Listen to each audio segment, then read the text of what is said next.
Okay, hi. Chapter 2 is all about diagramming arguments. That's something that you will need to do a lot. You're going to have to do it in a couple of upcoming online assignments, and then you're going to have to do it in a test, and you're also going to have to do it in paper 1. And besides, diagramming arguments is just a wonderful way to get a clearer understanding of what arguments actually say. And how they are organized. So I want to walk through the diagramming arguments examples here. Chapter 2 is all about this. It's just a whole bunch of examples, one after the other.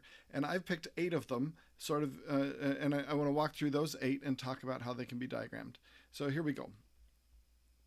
Let me start by saying, and I'm using, by the way, a pen with a tablet that I'm just still getting used to. So half the time when I draw this, it's going to be really sloppy. You'll have to sort of use your imagination to figure out what they really look like. But let me just say a little bit about what diagramming arguments basically looks like. What I'm going to do is every statement is going to be represented by a number. Like I might have 1 and 2 and 3. Usually those numbers are circled. I might circle them for a couple times, but it's hard for me to do that well with a tablet, so I might not actually do it. It would be like a circle around this one, and a circle around this one, and a circle around this one, and then there are arrows between them. So there might be like arrows like this, and this, or you might have instead a bracket like this, and then an arrow from the bracket to another. Oops, that went sort of sideways. You have to imagine those are lined up. You have things like these. These are the kinds of things our diagrams are going to look like. I'll talk about them all a little bit more in a minute. Okay, so let's start by looking at this first argument over here. Now, the first thing I'm going to do is what I always ask you to do. We're going to read this without thinking about analyzing or diagramming or premises or conclusions or anything like that first. We're just going to read it, trying to figure out what it's saying. So this says this. There's no consensus among biologists that a fertilized cell is alive in the sense that an unfertilized egg or unused sperm is not. Nor is there a consensus about a group of cells without even a rudimentary nervous system is in any sense human. Hence, there are no compelling experimental data to decide the nebulous issue of when human life begins. Someone asked in one of your topics as to whether the fetus is alive or not. This person is obviously arguing that we shouldn't say they are. So you may or may not agree with this. I'm not saying the argument works, but we can at least analyze and see what the argument does. So first thing we need to do is break this into statements. So I'm going to start by assuming that every different sentence is a different statement and see what that looks like. And if I need to fix it later and make it look a little different, I'll change it. So I'm going to assume that the first statement is 1, there's no consensus, etc. And then statement 2 is 2, nor is there a consensus, etc. And 3 is right here, hence there's no compelling experimental data. Okay, the second, and this is what you'll start with all the time you're trying to break this into statements. Next, I want to fix these statements up so that they each stand on their own. So the first one stands on its own. There's no consensus among biologists that a fertilized cell is alive in a sense that an unfertilized egg or unused sperm is not. Second one, nor is there a consensus, should just say there is no consensus about whether a group of cells without even a rudimentary nervous system is in any sense human. The third one starts with hence. That means therefore, and that tells me this is the conclusion, but for now I'll just leave it out so that it just simply says there are no compelling experimental data, etc. Okay, the second thing is to look at these and make sure that each of these is a single statement and each of them is important to the argument. And I think that's true. Another thing you might want to do is see whether you can condense any of these. I'm not sure you can here. One year I had people who wanted to condense the first one by just stopping it right here. So it just said, there's no consensus among biologists that a fertilized cell is alive. But that's a problem because that's not the same thing as what the paragraph actually says. Because, and this is what I mentioned in the person underneath the discussion forum post about this, there's absolutely a consensus among biologists that a fertilized cell is alive. By the biological definition of life, every cell in your body is alive. The question is not whether a fertilized cell is alive. The question is whether it's alive in the special sense that we mean for humans. When we say human is alive, we just don't mean they're like cells. We mean that they're conscious, they're living consciousnesses, that they're people. So the usual the usual philosophical phrase here is to talk about whether the fertilized cell is a person. But in any case, this says alive. So you can't. It's not true to say there's no consensus among biologists that a fertilized cell is alive, and they actually don't say that here. They say something a little bit sneakier. They say there's no sense that it's alive in the sense that an unfertilized egg or unused sperm is not. They're saying the sense in which it's alive, both those other things are alive. So this is a little sneaky. It makes it sound like biologists don't think the cells are alive. They definitely do. They just don't think they're alive they don't know whether they're alive in the sense in which a human is alive. In other words, this really isn't about life at all. It's about being a person. And that's what this is trying to say. So you really have to leave that in. Anyway, regardless of whether you agree or disagree with each of those premises, the question is, how does the argument look? And so the first thing is, the conclusion is 3. So we should put 3 down here at the bottom. I probably won't draw circles around these anymore because it's too sloppy for me to do it with a light pen. But we'll put 1 and 2 up above. Oops, I probably wanted them higher, but that's all right, this will do. The question is, should they be separately leading to 3, like I did the first time, with an arrow here and an arrow here? Or should they be leading to 3 using a bracket, like I did the second time, like this? And the question is, do you need 1 and 2 together to get 3, or is 1 or 2 by itself enough to get 3? For example, if I want to draw this arrow like this, it means that 1 by itself is enough to prove 3. So let's ask the question, if you just knew 1, but not 2, would you be able to get a 3? 1 says, there's no consensus among biologists that a fertilized cell is alive in this sense. Would that be enough to prove that there's no compelling experimental data to decide when human life begins? And the answer is, yeah, it probably would. If you could say they're not sure it's alive, then you could say, then we're not sure when life begins.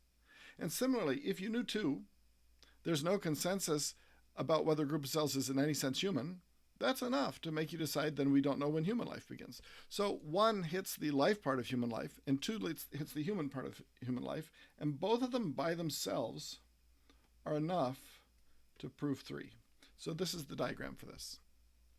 Okay, let's move on. Next example. General Motors makes money. Again, first of all, just listen to what this says. General Motors makes money when it does on new cars and on the financing of loans.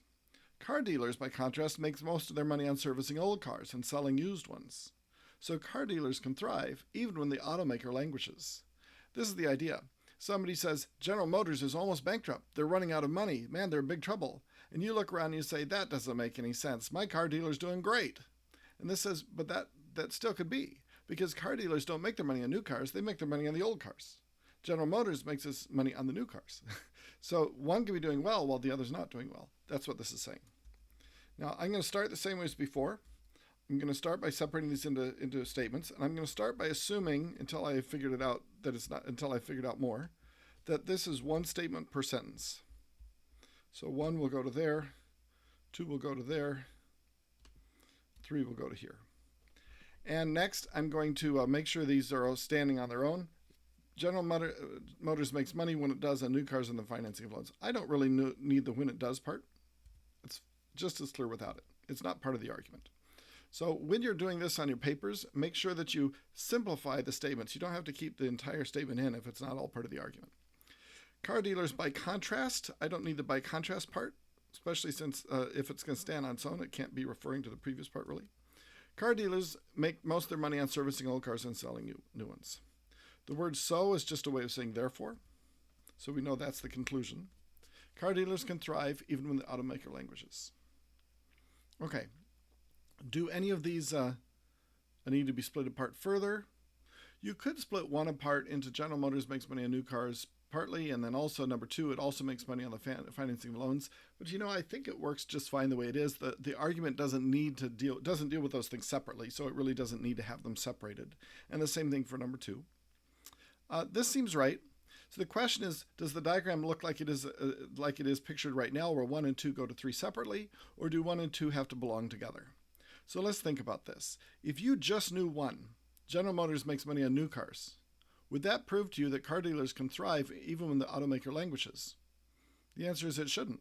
You would know how General Motors makes its money, but you wouldn't know how car dealers make their money. So you might think, well, they'll also make their money on new cars. It's not until you get 1 and 2 together that you can see that 3 is true. The same thing's true the other way around. If you just start with 2, telling you how car dealers make their money, that still doesn't tell you whether GM makes its money the same way. So really, you can't deal with 1 and 2 can't be separate. You have to put them together so that they work as a group. So in this case, you should draw a bracket underneath them, grouping them together, and then an arrow straight down from that bracket to 3. And this is what the diagram should look like for this problem. Okay, next one.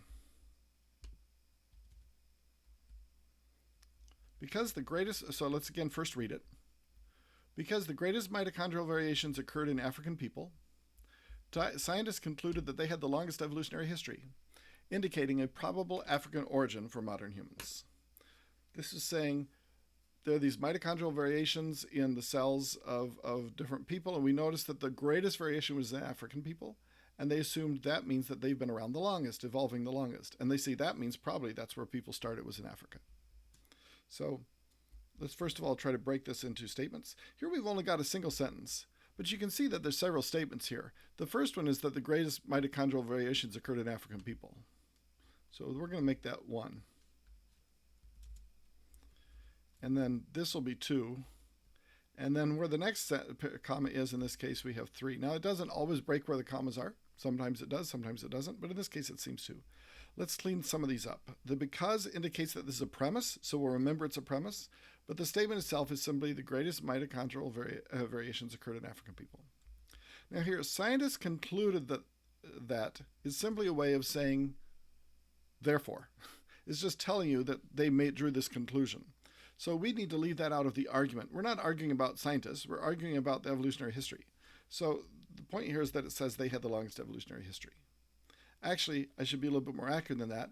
This sentence needs to stand alone, and right now you don't know who they is. So let me just say African people had the longest evolutionary history.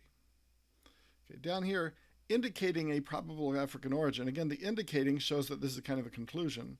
What we want is something like, how about this? Modern humans probably originated in Africa. Hopefully you agree that means exactly the same thing as what I said before. It's just phrased a little bit more cleanly, perhaps. All right. Now, if you remember, the way this was set up, 2 had the words scientists concluded that. So 2 seems to be a conclusion from 1. But 3 also had words that sounded like a conclusion, indicating a probable African origin. So 3 seems to be a conclusion from 2. So what you've actually got over here is the following. You've got 3 statements. But 1 leads to 2. And 2, in turn, leads to 3. That's why there's a therefore kind of a phrase in front of the 2. It's because it comes from 1. And another therefore phrase behind the 3 in front of 3 because it comes from the 2.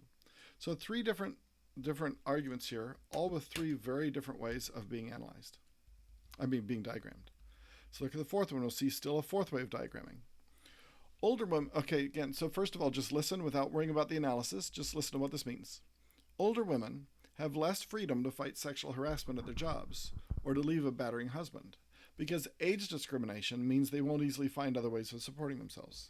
This is saying age discrimination means not hiring people because they're too old. It's saying older women will have trouble finding jobs because they're too old to get the jobs. So they won't be able to fight sexual harassment at the jobs they're at because they'll be too afraid to leave their job. They'll be afraid they won't find another one. And they won't be able to leave a battering husband because, again, they'll be too afraid of not being able to find a job and supporting themselves. So it's saying age discrimination makes both these problems worse for older women. So what are the statements? The first one is older women have less freedom to fight sexual harassment at their jobs. One way to do this is to make this the first statement, just like this. And then the second statement would just be age discrimination means they won't easily find other ways of supporting themselves. Now there was a because in front of 2, so it's the premise. And in this case, your argument would look like this.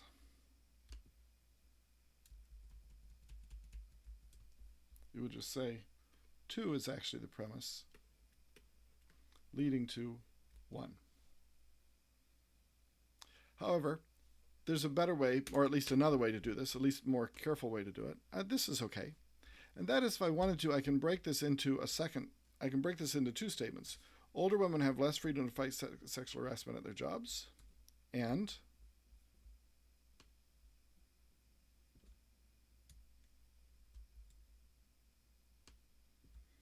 older women have less freedom to leave a battering husband. Now what I've done is split the first premise into two different pieces. Older women have less freedom to fight sexual harassment at their jobs, and they have less freedom to leave a battering husband. It's still true that the premise is 3. So that is the last statement. So what's going on with the other 2 statements? Well, if you think about it, what we're saying is that because of age discrimination 3, 1 is true. But also because of age discrimination 3, 2 is true. So in other words, what we're saying here is that the age discrimination part, 3, actually leads to 1, but also the same premise leads to 2. So here we have not 2 premises and 1 conclusion, but 2 conclusions coming from 1 premise. Okay, let's move further down again. Again, think about what this says. Actually, I'm going to move this to the next page so it'll be a little cleaner when we get there. It is not necessary, nor so much as convenient, that the legislature should always be in being, but absolutely necessary that the executive power should, because there's not always need of new laws to be made, but always need of execution of the laws that are made. So what's going on here? I hope you remember the 3 branches of government in the United States anyway. The legislative branch is the Congress. It's the people who make the laws. The executive branch is the president, and those underneath the president, that's the people who enforce the laws. So the idea is supposed to be that the president never makes a law and the legislature doesn't enforce laws. It's the other way around always. And then the judicial branch is like the court system, and they decide when laws are unconstitutional and they help interpret what the laws mean. But they're not supposed to make law, and they're not supposed to enforce it. Okay, so that's the idea. This is making several different statements, and it's sort of hard to pull them apart, especially because the language is sort of old-fashioned. But one seems to be that it's not necessary that the legislature should be always in being. 2, that it is necessary that the executive power should. The moment I see that, because I know I'm dealing with a premise, and this third premise might be 1 statement or it might be 2. So let's try it as 2 first and see how this looks. Oops, that's not what I meant to do. 1 would be, it is not necessary that the legislature be always in being. Let me drop the no nor so much as convenient. That's a nice little rhetorical touch, but it doesn't really affect the logic of the argument at all, so we can drop it entirely. That the legislature should be always in being. Let me just say, for the legislature to always exist. They might have meant exist. They might have actually meant just be running, be sitting. But I'm going to assume they mean exist. It is, but absolutely necessary that the executive power should. I'm going to say this to say it is absolutely necessary that the executive power exist.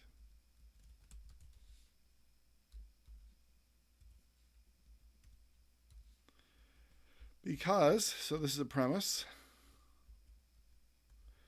there's not always need of new laws to be made.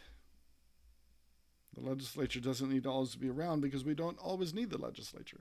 Don't always need new laws. But always need, in other words, there is always need of execution of laws that are made. So what this is saying is we don't always need the legislature around because we don't always need new laws to be made. But we absolutely always need the executive power around because we do need the laws that we have made to be enforced. So this is one way to do this. What I've got here is 4 things. And how do they relate to each other?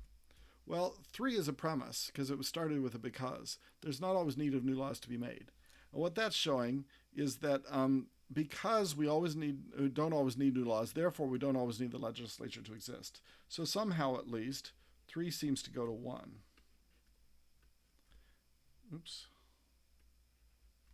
And 4, we do need laws to be executed, seems to go to 2. So I can at least put 4 going to 2. Now the question is whether these relate to each other in any way. Does 4 like go to 3 or 3 to 4 or 1 to 2 or 3 to 2 or anything like that? And if you look at it, they really don't. Really, these are just two completely separate arguments. One is about the legislature and one is about the executive power. Now there's other ways you could have analyzed this if you hadn't broken this into 4 statements, but this will do. All right, let's come to the next example. The next example is put in the book deliberately to make the point that I just sort of halfway made, and that is that sometimes there's more than one way to analyze something, and they're both correct. Now, there's nearly always some really bad ways to analyze something, but often there's a couple of good ways to do it. So this is in the book as an example of something that there might be lots of different ways to analyze. So let's think about what it says. Football analysis is trickier than the baseball kind, because football really is a team sport. Unlike in baseball, all 11 guys on the field are involved in every play. Who deserves the credit or blame is harder to know than it looks. What they're saying is, if you're watching baseball and analyzing it, and the pitcher pitches and the hitter hits it to right field and the right fielder drops the ball, well, you only have at most 3 people involved: the pitcher, the hitter, and the batter, I guess is what you normally call him, and the right fielder who dropped the ball. So you know that it's the right fielder's to blame to dropping the ball. You know a little bit about the hitter, the batter, and you know a little bit about the pitcher, but everybody else doesn't really matter. But in football, if the quarterback passes the ball to somebody, it's not just about the quarterback and the guy who caught the ball. It's also about all the people involved in blocking and tackling. Because the reason that play worked might have had a lot to do with some guy who blocked, or some guy who tackled somebody, or who put pressure on somebody so that the pass had to be thrown quickly, or something like that. So actually, in any one play, everybody in the field is a part of what made it work or not. You can't really say, oh, it was this guy's fault or it was this guy's credit. You might be saying, wow, this quarterback is great, but what in fact might be true is that it's his front line that's great, that all the rest of the players are doing such a good job, they give him all sorts of time to do whatever he needs to do. So it's much harder. That's what they're saying. So let's analyze this. Now the tricky part is how to break this up. I'm going to start by doing it sort of straightforwardly. I'm going to make a statement out of every sentence. 1, football analysis is trickier than the baseball kind. Oh, and I'm going to break it right here at the because. 2, football really is a team sport. 3, unlike in baseball, all 11 guys in the field are involved in every play. 4, who deserves the credit or blame is harder to know than it looks. So football analysis is trickier. That'll be here. Because this had better be a premise of some kind. Football really is a team sport. Unlike in baseball, all 11 guys, I better say all 11 guys in football, on the field of football, are involved in every play. And 4, who deserves the credit or blame in football is harder to know than it looks. All right. The question is to figure out what goes to where here. We know we've got 1, 2, 3, and 4. But how should we set these up? So certainly the conclusion seems to be either 1 or 4. It's not going to be 2 because they had a because in front of it. We're using the fact that it's a team sport to explain that it's trickier than baseball, or to explain that who gets the credit or the blame in football is harder to know. So it's either 1 or 4. Now 1 or 4 are sort of similar. One saying we can't tell who gets the credit or blame, and one saying it's tricky. So I guess what I'm going to do is I'm going to say that 4 leads to 1. Because who deserves the credit or blame of football is hard to know, therefore football analysis is trickier than the normal kind. So I'm going to put 4 down here somewhere and put 1 below it. And then 2 and 3 I'm going to see as somehow leading to 4. So 2 is saying football really is a team sport, and 3 is saying all 11 guys in the field in football are involved in every play. So both of those lead to being trickier than the baseball kind. I could maybe do it this way. I could say 2, that is the team sport is why it's harder to know. And 3, that all 11 guys are involved is why it's harder to know. Or you might think that 2 is leading to 3 because it's a team sport. Therefore, all 11 guys are involved in every play. In that case, you would have had 2 leading to 3, leading to 4, leading to 1. Or you might think that it's the other way around, that it's all 11 guys in the field are involved in every play, therefore it really is a team sport. So you might think this should have been 3 leading to 2, leading to 4, leading to 1. Or you might think that it is 2 and 3 are together. That really they're saying the exact same thing and you don't need them both. You should just drop them all together. Drop 2 completely. It's just being spelled out in 3 and only have three statements here. There's a lot of different ways you could do this, and many of them would be correct. The book, I think, has still another way to do it. They're all possibly correct. That doesn't mean that nothing could be wrong here. If you put 2 at the bottom when it had a because in front of it, that's definitely wrong. So just because there's several right ways to analyze something doesn't mean there's not more than one wrong way as well. So what does this mean? It means on the test, I will try to give you something that's really clear. It means in your papers, there might be more than one way to analyze it. So what you should do, so if I see that what you've got is a reasonable way to look at it, I'll give you credit.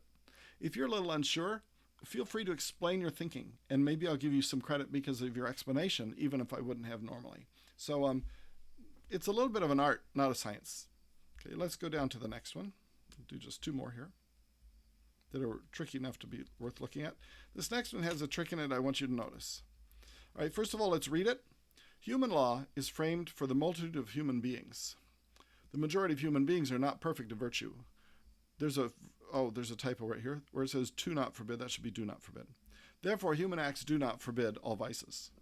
Vicious acts are contrary to acts of virtue, but human law does not prohibit all vices. Therefore, neither does it prescribe all acts of virtue. Now, let me deal with 2 terminological things. The word vicious here doesn't mean ferocious. It just simply means vice. It means anything that's not virtuous, that's bad, anything that's wrong. So vicious here could be even really quiet, tame things as long as they're wrong. And the word prescribe in the last line, to prescribe is to require. Proscribe is to forbid, but prescribe is to require. Just like giving somebody a prescription is telling them they should take that medicine. So what this is saying is this. Look, first part of it says, look, human law is for people, and people aren't perfect. So they don't forbid everything. There's some things that probably are wrong, but they just let it go because human laws are built for human people, and so they don't expect perfection. And then the second part says that since they don't forbid anything, they also can't require all the good stuff either, because to not forbid something bad is the same as not requiring the opposite, which is good. By contrary to, it means they're opposites. Vicious acts are contrary to virtuous acts, and so since it doesn't prohibit all the vicious acts, it can't possibly be requiring all the virtuous acts either. Okay, so let's, fair enough. You might or might not agree, but let's analyze it. Now, the way people usually analyze this is like this. They make every line a different premise.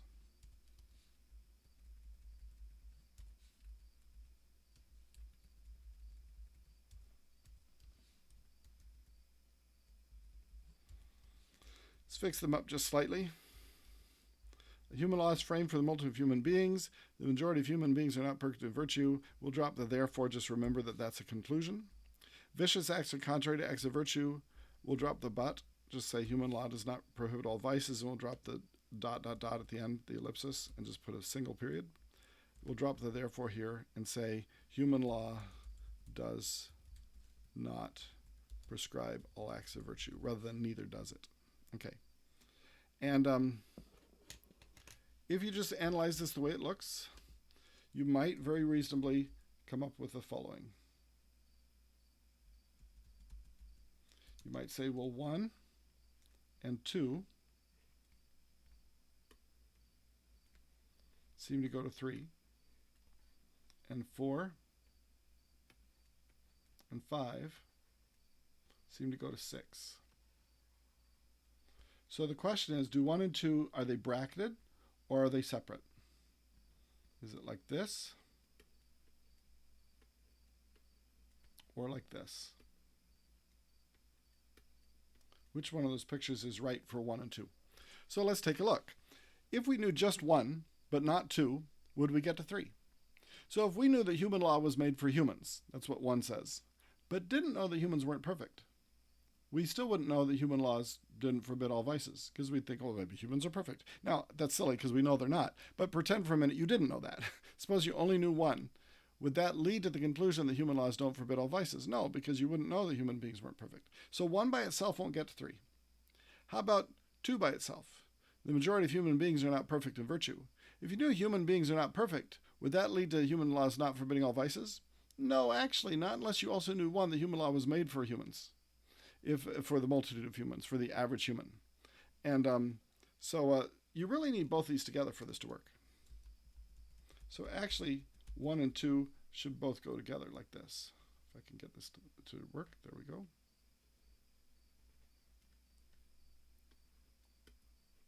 Okay.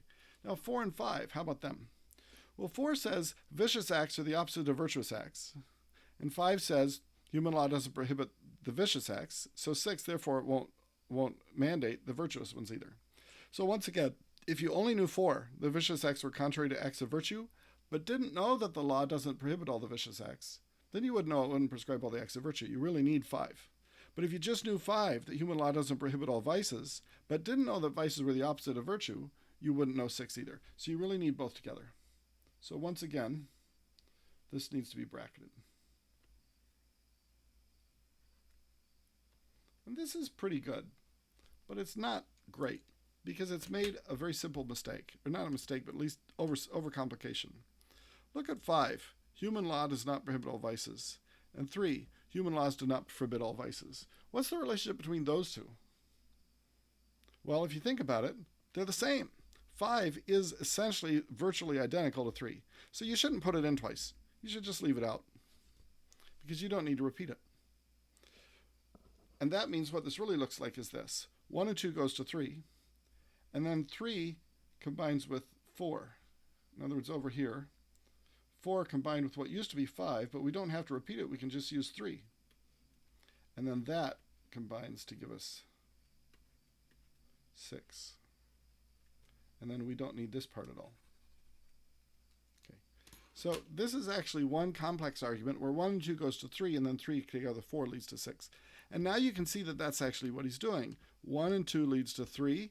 Let's add 4, and then remember 3. Human law doesn't prohibit all vices. That leads to 6. So that's what's going on here. Last one.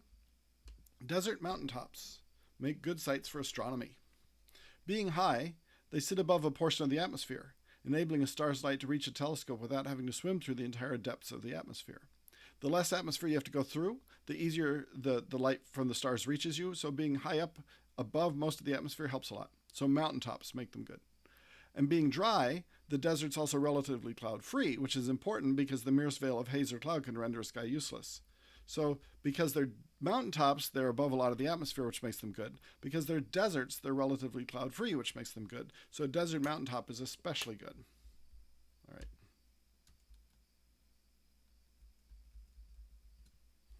So let's work this one out. No fancy part to this. It's just another good example with some complexity to it. 1. Desert mountaintops make good sites for astronomy. 2. Being high, they do all this. I'll start with just putting 1 per sentence. Being 3 this, 4 this. I think this is a reasonable way to break this down. If you wanted to, you could try to break 2 into more statements. Being high, they sit above a portion of the atmosphere. Because they sit, and therefore they enable a star's light to reach the telescope without having to swim through everything. Okay, but I'm going to leave it as it is. I think it'll do. Desert mountaintops, let's make sure each of these stands by itself. Desert mountaintops make good sites for astronomy. Being high, they means desert mountaintops. Being dry, I'm going to say again desert mountaintops, because that's what we're talking about.